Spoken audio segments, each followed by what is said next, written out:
गुरु भक्ति योग।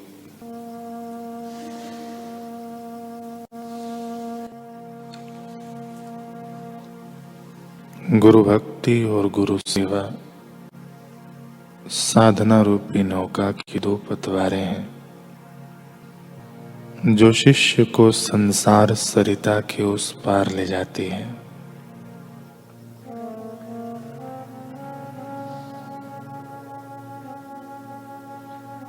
जो गुरु की शरण में गया है, जो सच्चे मन से गुरु की सेवा करता है, जिसकी गुरु भक्ति अद्भुत है, उसे शोक, विषाद, भय, पीड़ा, दुख या ज्ञान का असर नहीं होता।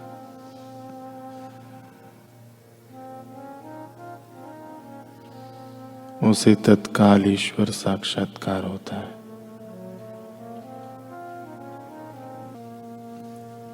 प्रभु और गुरु एक ही हैं, अतः गुरु की पूजा करो।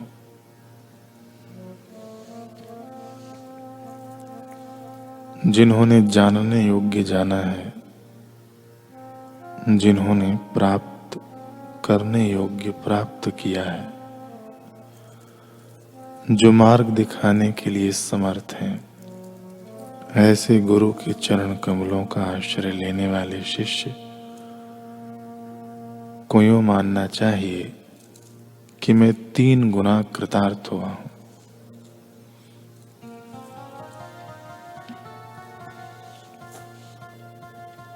कल हम सुन रहे थे युक्तेश्वर गिरी जी का प्रसंग।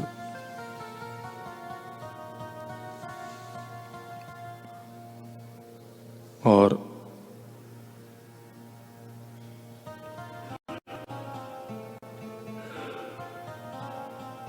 अफजल खां ने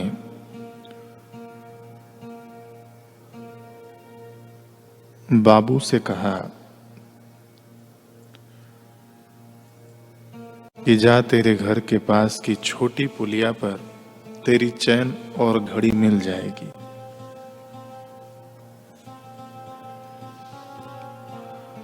बाबू तीर की तरह दौड़ा। जब वापस आया तो उसके चेहरे पर मुस्कान थी, पर दोनों वस्तुओं को इस बार तिजोरी में रख कर आया था। घड़ी व चैन के बदले धन जाने से बाबू के मित्र अफजल को तिरस्कार की नजर से घूर रहे थे।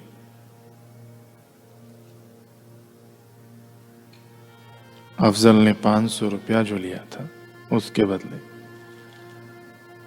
अब उन्हें शांत करने के लिए अफजल ने कहा, आप लोगों को जो कुछ पीना हो उसका केवल नाम बोलिए।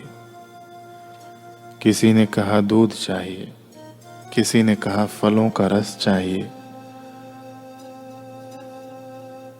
बाबू ने कहा विस्की चाहिए। देखते ही देखते तुरंत सील बंद बोतलें आ गईं। सबको अपनी पसंद का पेय मिला। बाबू बोला, मेरे इतने पैसे गए, मैं तो चिल्लाऊंगा। अफजल ने कहा, तू और कुछ मांग ले।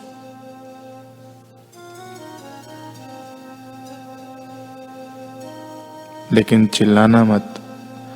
बाबू ने कहा, हम सबको बढ़िया भोजन खिलाओ, सोने की थाली में, तब हम मानेंगे। अफजल ने कहा, क्या खाओगे? बाबू ने कहा, पूरा राजसी भोजन चाहिए।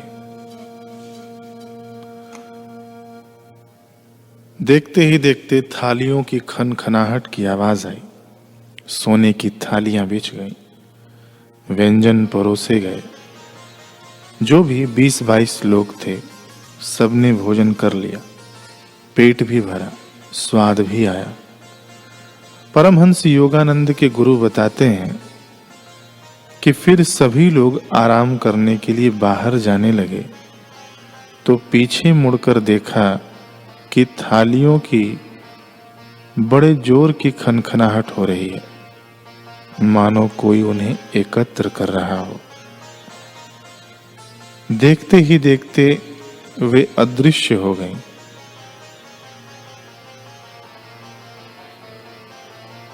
परमहंस योगानंद जी ने हंसते हुए अपने गुरुदेव से पूछा कि गुरुजी, जो सोने की थालियां पैदा करके भोजन करा सकता है, वह 500 रुपए के लिए क्यों धोखा करेगा?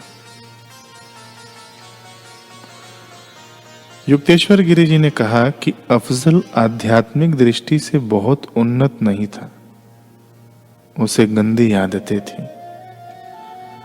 गुरु की दी हुई जो शक्ति थी, उस सिद्धि के बल से वातावरण में से वस्तु अनुरूप कण इकट्ठे होकर वे चीजें बन जाती थी, लेकिन ज्यादा देर टिक नहीं सकती थी। जिनको ऐहिक परिश्रम से बनाया कमाया जाता है, वे रहती हैं। बाकी सिद्धियों के बल से बनी हुई चीजें अस्थायी होती हैं। खान पान की तो ठीक है, बाकी सब अदृश्य हो जाती हैं। कुछ वर्षों बाद युक्तेश्वर गिरि जी के पास बाबू ने आकर समाचार पत्र दिखाया और कहा, यह लेख पढ़ो जिसमें अफजल ने अपनी गलतियों को स्वीकार किया है। उसमें लिखा था कि मैं एक समय बाजार से जा रहा था तो किसी कराहते हुए वृद्ध ने कहा, अफजल फकीर, मेरा लंगड़ापन ठीक कर दो। मैंने उसकी ओर देखा और कहा, तेरे हाथ में यह सोना? मैंने उसे स्पर्श किया और आगे बढ़ गया। देखते देखते वह सोना मैंने अपनी विद्या के बल से गायब कर दिया।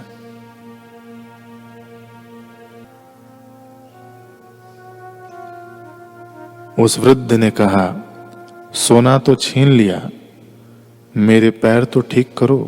ओ अफजल, तुम बड़े चमत्कारी फकीर हो। अफजल, अफजल फकीर, अल्लाह के नाम पर मेरे पैर तो ठीक करो।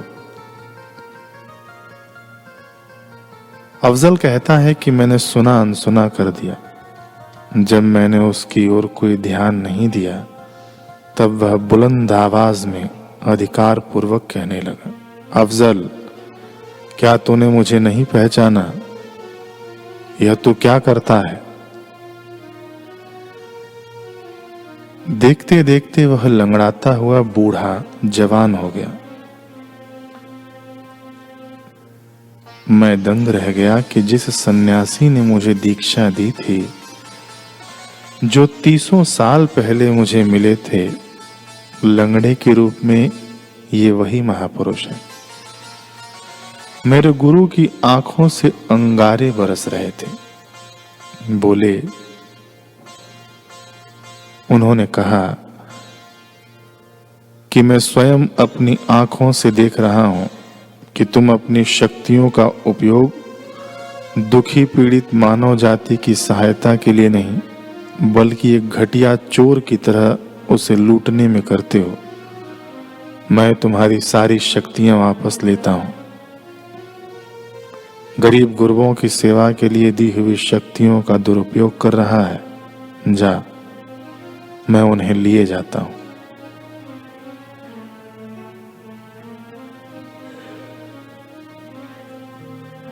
अफजल कहता है कि फिर मैंने अपनी शक्ति को पुकारा या करने को कहा तो कुछ नहीं हुआ। मेरी आंखों में आश्चर्य, मन में पश्चाताप की आग और अतीत की स्मृतियां रहीं। मैं चरणों पर गिर पड़ा और बोला, मैं सोचता था मुझ में कोई ऐब नहीं है। बिना मेहनत के मिली हुई रिद्धि सिद्धियों का मैंने दुरुपयोग किया। आपने कहा था कि तेरे में मलिन ख्वाहिशें हैं, किंतु शक्तियों को अच्छे काम में लगाना, उन्हें परोपकार में लगाना परोपकार में लगाने से ईश्वर का प्रेम मिलता है। इश्क नूरानी, इश्क मिजाजी, इश्क इलाही। लेकिन मैंने इश्क रुपये पैसों और वाहवाही से किया। मालिक मुझे बख्शो। तब उन सन्यासी महापुरुष को दया आ गई। दयालु सन्यासी ने कहा, अफजल, अब ये ठगी के धंधे तो गए, क्योंकि तेरे से शक्ति मैं लिए जाता हूं। जब भी तुझे भोजन और वस्त्र आदि की जरूरत पड़ेगी तो तुझे मिल जाया करेंगे।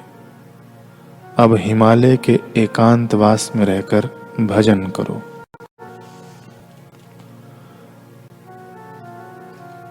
अफजल ने कहा, मालिक अब वही करूंगा। तो ईश्वर के प्रेम के सिवाय, आत्म सुख के सिवाय सब व्यर्थ है। किसी से छीना झपटी करो या कमाकर भी संसार के भोग भोगो, अंत में विनाश है। लेकिन प्रेम स्वरूप परमात्मा को पाओ तो प्रेम बढ़ता जाता है, ज्ञान बढ़ता जाता है, रस बढ़ता जाता है। लेकिन ये सब तभी होगा जब आप गुरु से वफादार हो। नीरस जीव रसवान प्रभु की कोटि में आ जाता है गुरु से निभाने पर।